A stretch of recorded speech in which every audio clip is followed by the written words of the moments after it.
So I've been doing woodworking for about 10 years now, and I started off as a hobbyist for my first couple years and then slowly transitioned to a full-time woodworking business where we do lots and lots of products every single day. And throughout that transition, there's a lot of lessons that I learned and a lot of pros and cons. So today's video, I'm gonna go over the pros and cons of starting and growing a woodworking business. So whether you're that hobbyist or that beginner, or you already have a woodworking business, I hope you can relate to some of these pros and cons, because here at Cutting It Close, we try to get you from that weekend warrior or from that hobbyist to a full-time business, or if you only want to be a hobbyist, just understand the potential that's out there for a woodworking business and your woodworking journey. And if we provided you value in this video, made you laugh, made you smile, made you cry, don't forget to hit that subscribe button, as we're trying to get to 100,000 subscribers by the end of the year. Starting with con number one, you don't get to make as many cool projects as you used to. Well, when I was a hobbyist or a weekend warrior and I was not looking to make a whole bunch of money and didn't have employees and stuff like that, I was making cool stuff every single chance I got. Every single weekend I was making stuff for myself, stuff for family, stuff for my girlfriend, stuff for my, well, now wife. I was making cool stuff. When I transitioned to a business owner, I don't get to make that cool stuff as much anymore. I might get to make myself one cool project a year. So that's one of the huge cons that I've seen, because I don't get to make the cool stuff that used to get me inspired and get me going. It's different kind of inspiration, but it's not project-based inspiration as much since I transitioned to a full-time woodworker. And that leads me into the first pro, which is I get to have lots of cool toys, gadgets, and gizmos and machinery. All of these things that I saw coming up that I always wanted, I slowly but surely now own most of that stuff, right? I have a wide belt sander, I have a double-sided planer, I have a rip, I have this really cool glue clamp, right? It's like Disneyland for a woodworker. You know, I didn't get to have that when I was a hobbyist as much because, one, I didn't have the funds and all that stuff. But now that I'm a business owner and have the business, I have these really cool things that I can show off to people. They come by, I say like, hey, this is my 3-head wide belt sander. Check out how big the sandpaper is, right? I can do all that cool stuff now, but there's a con, and that brings me to con number two, which is you turn into a business person and less of a woodworker. In the woodworking world, you have some guy that's really good at business and one guy that's really good at woodworking, and you try to have like a happy medium in between that, right? Because if I was the very best woodworker and I want to be down there every day building projects, the business wouldn't grow. And if I was only on the business end, my products would not be so good. And so there's like a happy medium I had to go into, where I had to turn into a business owner, have employees, worry about payroll, worry about overhead, worry about all these costs that I never had to worry about when I was a hobbyist. And you know, it sucks, but lucky enough for me, I like being a little bit of that entrepreneur, of that business owner, but I definitely like crafting something by hand a lot more and being out in the shop. And I just don't get to do that as much as I would like to because I have to manage employees. So that right there is another con. But that leads me to the second pro. So the second pro is, and this is a selfish one for me, I get to go through a lot of wood.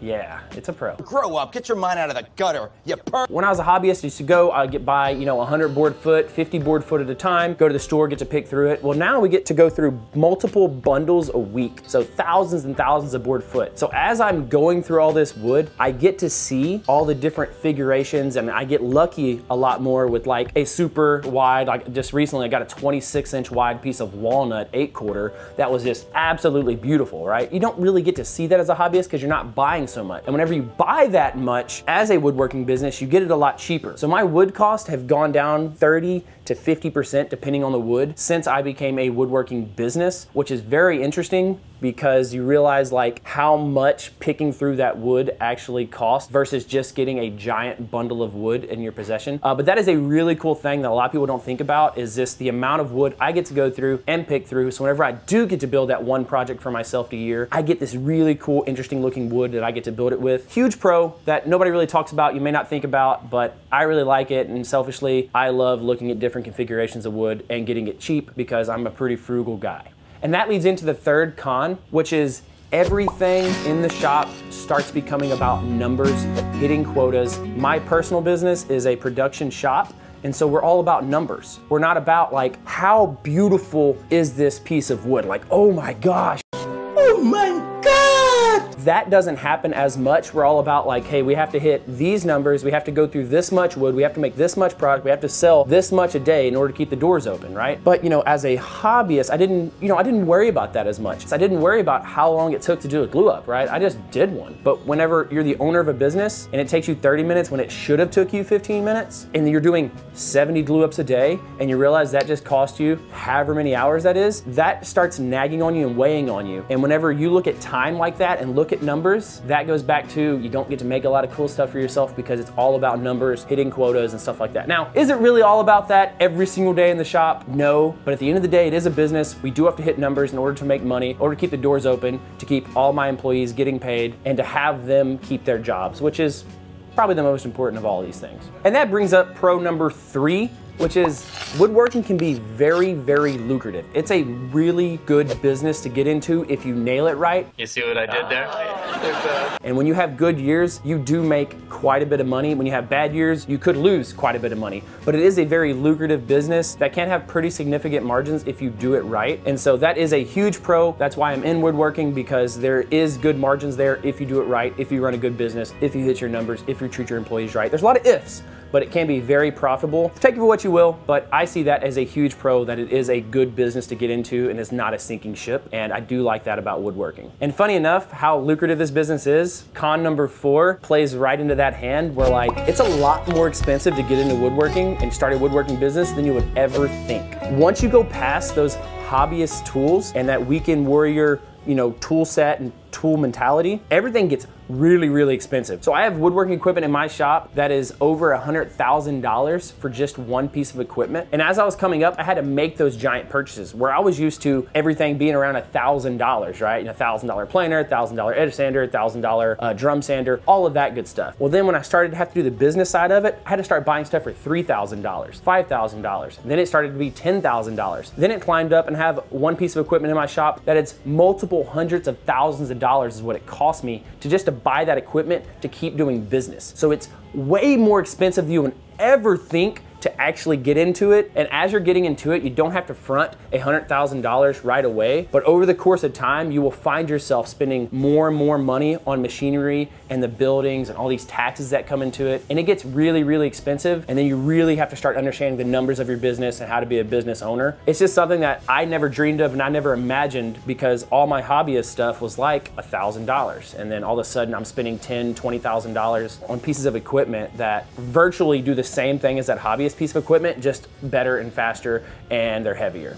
You know, that's roughly it. Now the 4th pro that I really enjoy, and that's kind of why I have this YouTube channel, is that you get to teach others woodworking basics, woodworking systems, right? Like, I get to teach people how to do a proper sanding job every single week. New people will come in and take a tour of the shop. I get to teach them about saw blades and how this works and how wood warps, and they don't know that you can't cut down a tree and just straight use the board, right? You have to dry it in a kiln or air dry it for those particular people out there. They don't understand all of these technicalities, so you get to teach that. And I love being a teacher and love being a coach. And so, you know, if I was just in my garage working by myself every single day, I may not get those teaching opportunities, but now since I have a business, I get to teach people, give tours to middle schools and high schools and tell them how woodworking is, how awesome it can be. And I love, love, love that part of the business. Now the 5th and final con is those projects that I used to meticulously work on day in and day out and used to take me a month at a time, I don't get to do at all. Nothing really sits around because I'm so fast paced. Wood is changing so much. The industry is changing so much. I personally don't get to build those long projects. Like, if I can't build it in a weekend anymore, I don't typically do it, because then it has to sit around the shop. It gets in the way. Somebody's gonna break it. Somebody's gonna run it over the forklift. Once you get in this like race of the woodworking business, it's all about numbers and time and efficiency and speed. And I'm already working 80, 90 hours a week. And so being able to craft that thing over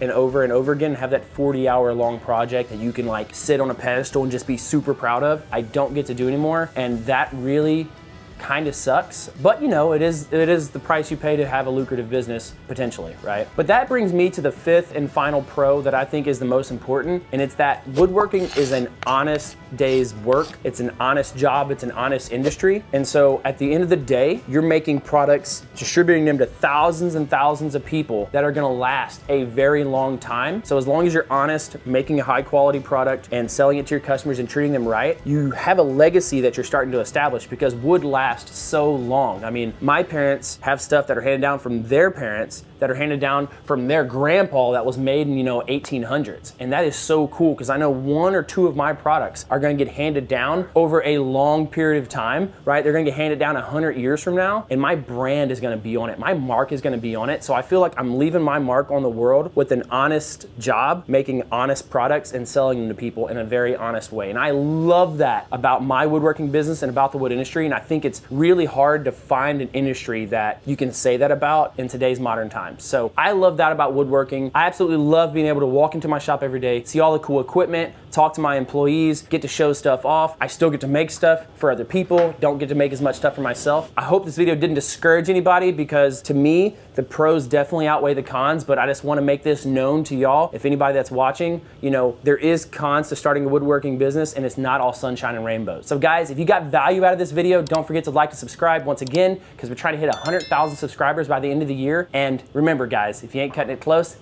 you ain't cutting it right.